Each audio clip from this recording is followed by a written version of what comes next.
Assalamualaikum warahmatullahi wabarakatuh. Selamat datang kembali ke channel YouTube by RFS. Bersama saya Raisul Fadlan Safiruddin. Dalam channel ini saya berkongsi tentang kewangan, bisnes online, gaya hidup sihat dan juga kehidupan. Dalam video kali ini izinkan saya berkongsi cara-cara supaya kita bersedia untuk menghadapi persaraan atau bagi yang sedang makan gaji, bagaimana boleh keluar daripada dunia makan gaji. Okay. Saya sendiri Alhamdulillah berhenti bekerja daripada makan gaji pada tahun 2018, hujung 2018. Tahun ini dah 2023, so dah masuk tahun kelima lah saya berhenti bekerja. Dulu saya bekerja sebagai guru di sekolah swasta. Selepas berhenti bekerja, saya menjadi seorang suru rumah sepenuh masa. Walau bagaimanapun, bagi menyara keluarga, saya menggunakan platform digital marketing lah untuk menjana pendapatan. Jadi kadang-kadang ada kawan-kawan yang bertanya kepada saya, dia orang nak berhenti bekerja sebab stres kan, bos asyik tekan aja, ataupun environment kawan-kawan rasa tak supportive kan, ataupun kawan-kawan toksik dekat pejabat kan, dan berbagai masalah lainnya. Jadi kawan-kawan mereka ada yang plan nak berhenti kerja. So bila ada yang bertanya macam ni, ada beberapa nasihat lah, 5 nasihat yang saya suka nak cadangkan. Yang pertama sekali adalah kena ada simpanan lah. Berapa banyak simpanan yang kena ada, semakin banyak semakin baik. Seelok-eloknya kalau tanya saya, memang saya cadangkan seboleh-bolehnya 12 bulan punya komitmen lah. Atau kalau tak ada 12 bulan, 6 bulan pun boleh, tapi pastikan di samping ada simpanan juga ada kemahiran yang lain. Okey, kemahiran untuk menjana pendapatan. Jadi kalau gaji kita 4,000, jadi kita perlu ada 4 darab 6, 24,000 lah sekurang-kurangnya. Dan seelok-eloknya adalah 48,000 lah 12 bulan gaji. Sebab walaupun kita berhenti bekerja, tapi kita masih perlukan duit untuk menyara hidup diri kita dan keluarga kita. Kalau masih bujang, mungkin dia punya komitmen lebih kecil lah berbanding orang yang dah ada keluarga. So bila dah ada keluarga ni, yang pertama kena fikirkan adalah rumah kan, kenderaan. Kalau ada pasangan, untuk isteri kalau ada anak-anak lebih besar lah komitmennya. Perlu kalau anak pergi taska, lampin, susu dan sebagainya kan. Atau mungkin anak tak nak hantar taska lah, lepas kita berhenti kerja, kita yang jaga. Itu lain hal lah. Mungkin kos boleh orang kata kita boleh adjust balik lah. Tapi walau bagaimanapun, persediaan kewangan dari segi simpanan perlu ada. Okay. Kemudian yang kedua, ada orang berhenti dia sebab nak buat bisnes. Jadi yang ni saya tak galakkan. Kalau memang nak buat bisnes siap-siap sebelum berhenti kerja. Jadi masa dah berhenti kerja, anda hanya teruskan saja bisnes yang anda dah buat. Tapi pastikan bisnes tu pun dah berjalan. Okay? Bisnes tu dah berjalan, dan kalau kita berhenti, kita run full time bisnes tu boleh lebih berkembang. Sebab kalau kita berhenti, bisnes tu sama je, kita tak berhenti pun tak ada masalah kan. Maksudnya pendapatan bisnes kita boleh dapat, daripada makan gaji pun dapat.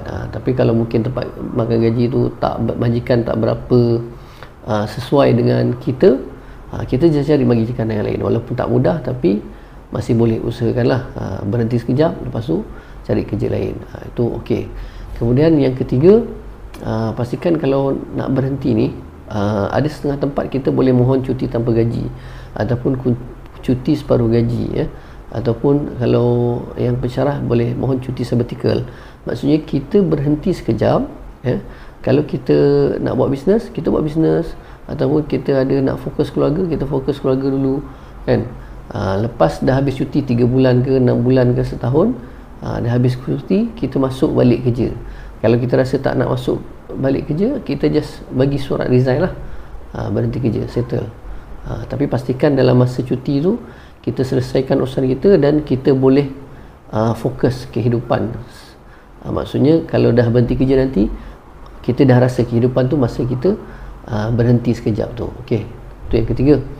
Kemudian yang keempat, cari mentor. Mentor ni maksudnya orang yang kita boleh jadi rujukan. Jadi kalau ada apa-apa masalah, kita boleh rujuk dia. Kita tak perlu cari mentor tu adalah sifu ni lah, sifu tu. Tak perlu. Kita just cari, mungkin mentor tu adalah adik-beradik kita, ataupun mentor tu adalah kawan-kawan rapat kita. Kita tak perlu mentor tu adalah cikgu yang buat kelas, buat seminar dan sebagainya. Tak perlu. Kita just cari orang yang boleh jadi rujukan dan seboleh-bolehnya dia ada pengalaman macam yang kita nak lalui. Contoh, tuan nak berhenti bekerja, dulu kerja kerajaan, cari orang yang dulu pernah kerja kerajaan, lepas tu dia berhenti kerja, dia buat apa, tuan nak buat tu juga, cari dia. Contoh tu contoh.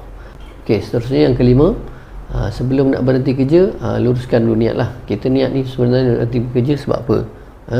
Sebenarnya kita berhenti bekerja ni sebab apa? Sebab kalau kita berhenti kerja pun kan, nak bekerja sendiri, kita tetap kena kerja juga. Cuma pilihan kerja kita yang macam mana, dan pastikan pendapatan tu sesuai dengan kita punya keperluan. Okey. Jadi nak berhenti kerja tu, kalau saya pastikan bila berhenti kerja kita nak jadi seorang yang lebih baik. Okey. Dan kalau kita sekarang ni memang dah baik, kita nak jadi kehidupan kita menjadi lebih baik lagi. Contoh, masa bekerja kita nak pergi solat subuh, kita kejar-kejar, lepas solat subuh habis salam je kita terbangun bekerja pergi solat subuh, ataupun tak sempat pun nak pergi solat subuh berjemaah di masjid ataupun di surau. Okey, jadi bila kita dah berhenti kerja ni, sepatutnya kita lebih masa untuk ibadah. Boleh bangun sebelum subuh, lepas subuh kita boleh duduk relax, boleh ngaji, iktikaf kan, santai. Lepas subuh kita boleh exercise sekejap kan. Kalau ada anak kecil lagi, boleh bawa dia pergi main sekejap. Jadi kualiti hidup kita lebih baik. Kalau anak pergi sekolah, hantar anak pergi sekolah, macam tu. Dan sebelum zuhur kita dah bersedia untuk solat zuhur. Kemudian asar, maghrib, isyak, semua tu kita boleh, kita ada masa. Jangan bila kita ada lebih masa sebab kita tak bekerja makan gaji, malah masa tu kita guna banyak untuk berehat. Malah ibadah kita jadi sepatutnya jadi lebih baik, tapi jadi sama macam dulu ataupun lebih teruk lagi. Jadi kita tak nak yang macam tu lah. Yang pertama, niat kena betulkan lah. Lepas tu bila apa yang kita rancang lepas berhenti kerja tak menjadi, maka kita cubalah cari je kerja lain yang sesuai, yang memenuhi keperluan kita.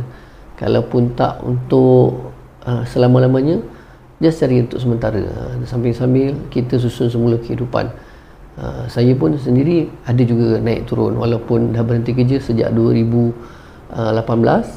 sehingga sekarang 2003, ada naik turun. Dan alhamdulillah, sebabkan ada simpanan, ada aset kan, jadi benda-benda tu membantu backup saya lah. Dan saya masuk Covid, kebetulan saya jual satu rumah sebelum Covid. Rumah tu dapat hasil jual rumah tu dapatlah membantu kehidupan semasa saya pandemik. Walaupun pandemik, saya boleh survive lah, sebab ada duit jualan rumah tu. Bahkan dengan duit rumah tu saya boleh beli rumah lain lagi, ada lebih lagi. Jadi itu sahaja daripada saya. Mohon maaf sekiranya apa yang saya sampaikan ni terdapat kekurangan dan kesilapan. Apa-apa pun, saya doakan yang terbaik untuk anda. Sekiranya anda suka dengan perkongsian ini, sila subscribe, like, share dan komen.